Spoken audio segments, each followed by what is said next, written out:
How to Succeed, or Stepping Stones to Fame and Fortune, by Orison Swett MarTin. Chapter 6. Will You Pay the Price?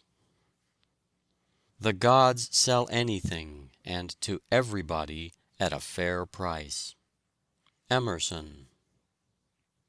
All desire knowledge, but no one is willing to pay the price. Juvenal. There is no royal path which leads to geometry. Euclid. There is no road to success but through a clear, strong purpose. A purpose underlies character, culture, position, attainment of whatever sort. T. T. Munger. Remember, you have not a sinew whose law of strength is not action. You have not a faculty of body, mind, or soul whose law of improvement is not energy. E. B. Hall. We have but what we make, and every good is locked by nature in a granite hand. Sheer labor must unclench. "Oh, if I could thus put a dream on canvas!" exclaimed an enthusiastic young artist, pointing to a most beautiful painting. "Dream on canvas," growled the master. "It is the 10,000 touches with the brush you must learn to put on canvas that make your dream." "There is but one method of attaining excellence," said Sydney Smith, "and that is hard labor." "If only Milton's imagination could have conceived his visions," says Waters, "his consummate industry alone could have carved the immortal lines which enshrine them. If only Newton's mind could reach out to the secrets of nature, even his genius could only do it by the homeliest toil.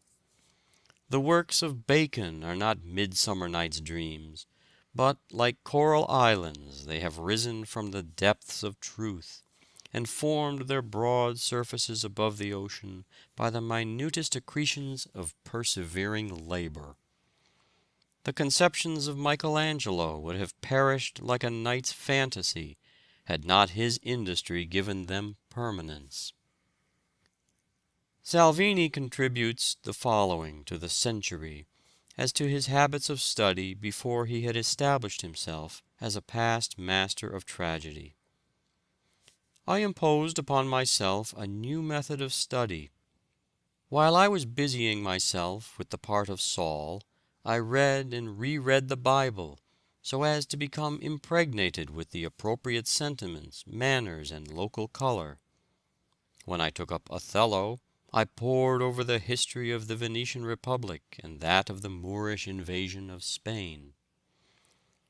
I studied the passions of the Moors, their art of war, their religious beliefs, nor did I overlook the romance of Giraldi Cinthio, in order the better to master that sublime character. I did not concern myself about a superficial study of the words, or of some point of scenic effect, or of greater or less accentuation of certain phrases with a view to win passing applause. A vaster horizon opened out before me, an infinite sea on which my bark could navigate in security, without fear of falling in with reefs." His method was not new, but he considered it so, and gives his opinion in quotation marks. He speaks of characters with which his name is not always associated by writers on the stage, but is correct, I think, in the main. Many years ago, a little boy entered Harrow School and was put in a class beyond his years, wherein all the other boys had the advantage of previous instruction. His master used to reprove his dullness, but all his efforts could not raise him from the lowest place in the class. The boy finally procured the elementary books which the other boys had studied. He devoted the hours of play and many of the hours of sleep to mastering the elementary principles of these books.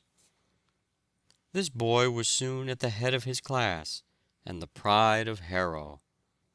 The statue of that boy, Sir William Jones, stands today in St. Paul's Cathedral, for he lived to be the greatest Oriental scholar of Europe.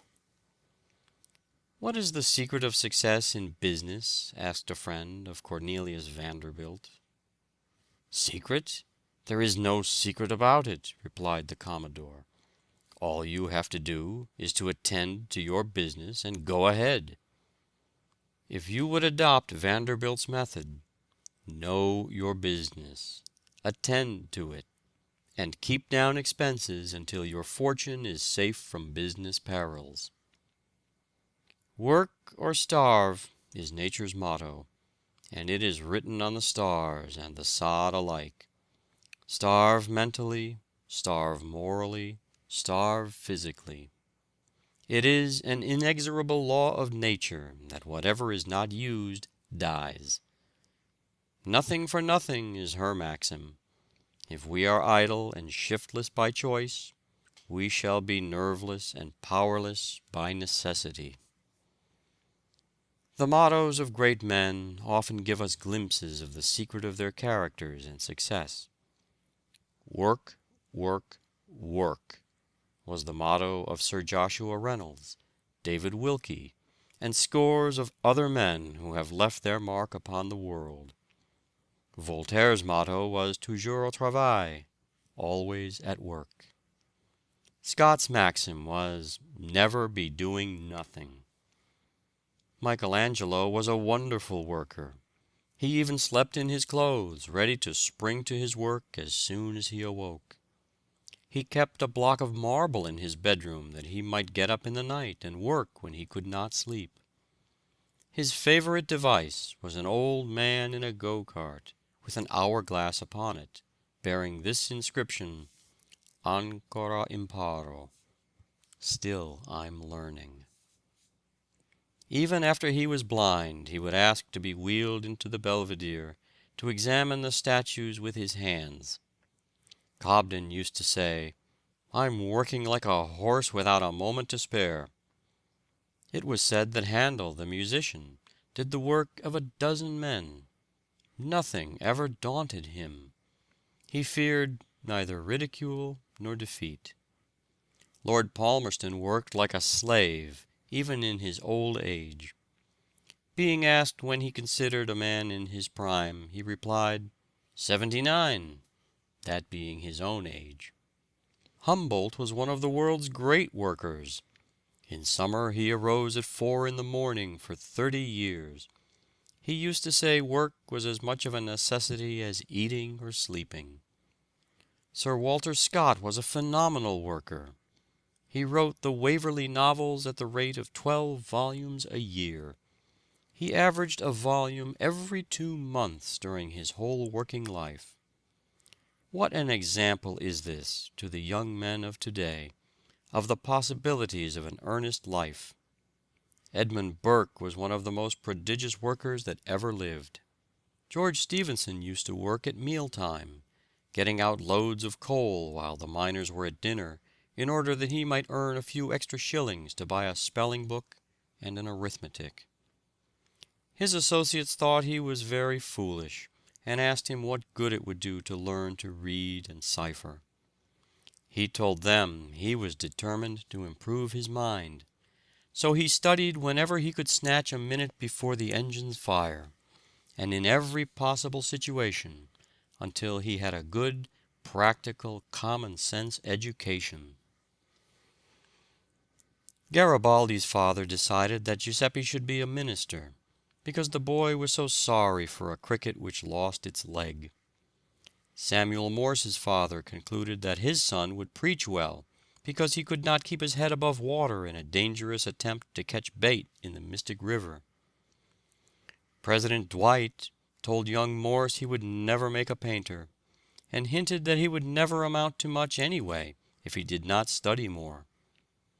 Although under the teaching of West and Alston in London, he became a tolerable portrait painter, he did not find his sphere until returning from England on a sailing vessel. he heard Professor Jackson explain an electrical experiment in Paris, when the thought of the telegraph flashed into his mind, and he found no rest until he flashed over the wire the first message, "What hath God wrought?" on the experimental line between Baltimore and Washington. This was May 24, 1844. William H. Vanderbilt was by far the wealthiest man in the world. Chauncey M. Depew estimated his fortune at 200 millions. He left his 8 children 10 millions each, except Cornelius and William K., who had 65 millions each. Commodore Vanderbilt, his father, amassed a fortune of $80 millions in his own lifetime, and that too at a time when it was more difficult to make money than it is now. Mr. C. P. Huntington is a good example of a self-made man. His father was a Connecticut farmer. The farm was left to him, but he traded it off for a lot of clocks which he peddled in mining districts for gold dust and nuggets. He and Mark Hopkins formed a partnership and opened a hardware store in California. They united with Leland Stanford in the construction of a railroad, and they all got rich rapidly. Mr. Huntington is one of the greatest railroad operators of the country. He always acted upon the principle that he would control the stock of any road in which he was interested. He is one of the most methodical men of all the millionaires of this country. He is very plain in his manner, strictly temperate, and very abstemious in his living. He said he never knew what it was to be tired. Russell Sage used to keep a grocery store in Troy, New York. He finally associated himself with Jay Gould, who used to be a constant borrower of money of him. Mr. Sage probably keeps more ready money on hand than any other millionaire. He can nearly always control 10 millions or more at call. He has never speculated in stocks to any extent. Mr. Sage's word is as good as any bond. He has no taste for ordinary diversions except driving. Philip D. Armour, who has the appearance of a prosperous farmer, was born on a farm near Watertown, New Jersey. He became fired with a desire to see the, quote, boundless West, unquote. His mind seemed to run to hogs, and with a financial instinct, he made up his mind that there was a fortune in transporting the hogs from where they were so plenty to where there were so few of them and so many to eat them. He could now purchase every hog in the world, and then have money left to buy a railroad or two. Mrs. Hetty Green is probably the richest woman in the world. Her fortune has grown from the little industry of her father in New Bedford, Massachusetts. She has raised the 9 millions left her by her father, and 9 millions left her by her aunt, to 30 millions. She is a woman of great ability and courage. She once took with her $5 millions of securities in a satchel on a streetcar to deposit with her banker on Wall Street. The probabilities are that billionaires will be as plentiful in the 20th century as millionaires are today, through hard work, self-denial, rigid economy, method, accuracy, and strict temperance, for not one of the self-made millionaires are intemperate. John D. Rockefeller never tastes intoxicating liquor. He seems as unvarying in his method and system as the laws of the universe. Jay Gould did not use wine or intoxicating liquor of any kind. Mr. Huntington does not even drink coffee, while William Waldorf Astor merely takes a sip of wine for courtesy's sake. Not one of the leading millionaires uses tobacco, and not one of them is profane. Very rich men are almost always honest in their dealings, so far as their word is concerned. William Waldorf Astor, until recently, has been considered the richest man in the world, but John D. Rockefeller surpasses him now, it is said. The whole wealth of Croesus was little more than the income of this modern Croesus for 1 year.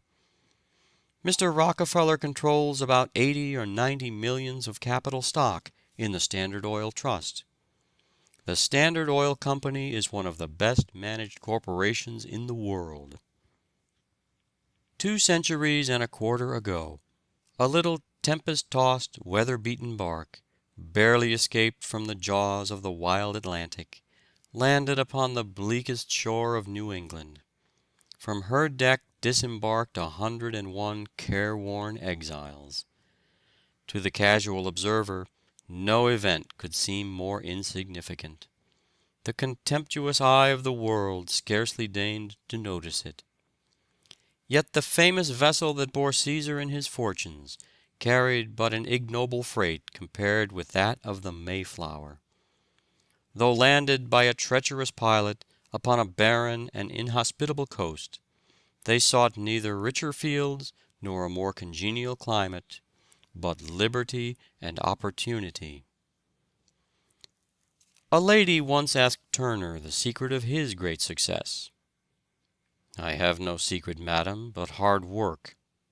This is a secret that many never learn, and they don't succeed because they fail to learn it. Labor is the genius that changes the world from ugliness to beauty, and the great curse to a great blessing." See Balzac in his lonely garret, toiling, toiling, waiting, waiting amid poverty and hunger, but neither hunger, debt, poverty, nor discouragement could induce him to swerve a hair's breadth from his purpose. He could wait even while a world scoffed. "Mankind is more indebted to industry than to ingenuity," says Addison. "The gods set up their favors at a price, and industry is the purchaser." Rome was a mighty nation while industry led her people, but when her great conquests of wealth and slaves placed her citizens above work, that moment her glory began to fade, and vice and corruption, induced by idleness, doomed the proud city to an ignominious history. Even Cicero, Rome's great orator, said, "All artisans are engaged in a disgraceful occupation." And Aristotle said, "The best regulated states will not permit a mechanic to be a citizen, for it is impossible for one who lives the life of a mechanic or hired servant to practice a life of virtue. Some were born to be slaves."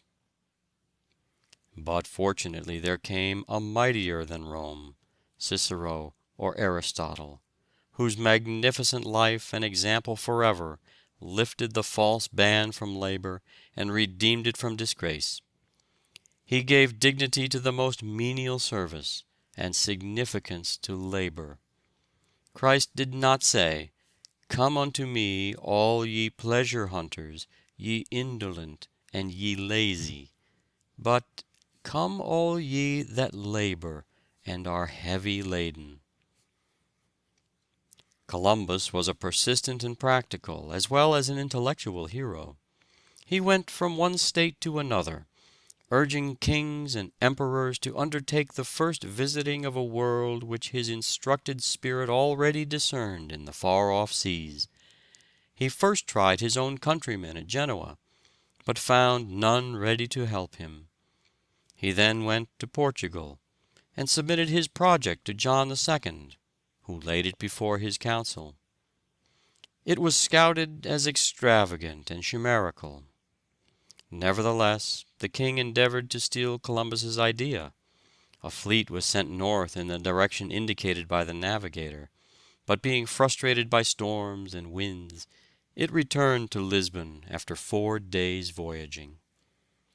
Columbus returned to Genoa, and again renewed his propositions to the Republic, but without success. Nothing discouraged him. The finding of the New World was the irrevocable object of his life. He went to Spain, and landed at the town of Palos, in Andalusia. He went by chance to a convent of Franciscans, knocked at the door, and asked for a little bread and water. The prior gratefully received the stranger, entertained him, and learned from him the story of his life. He encouraged him in his hopes, and furnished him with an admission to the court of Spain, then at Cordova. King Ferdinand received him graciously, but before coming to a decision, he desired to lay the project before a council of his wisest men at Salamanca. Columbus had to reply, not only to the scientific arguments laid before him, but to citations from the Bible. The Spanish clergy declared that the theory of the Antipodes was hostile to the faith. The earth, they said, was an immense flat disk, and if there was a new earth beyond the ocean, then all men could not be descended from Adam. Columbus was considered a fool. Still bent on his idea, he wrote to the King of England, then to the King of France without effect. At last, in 1492, Columbus was introduced by Louis de Saint-Angel to Queen Isabella of Spain.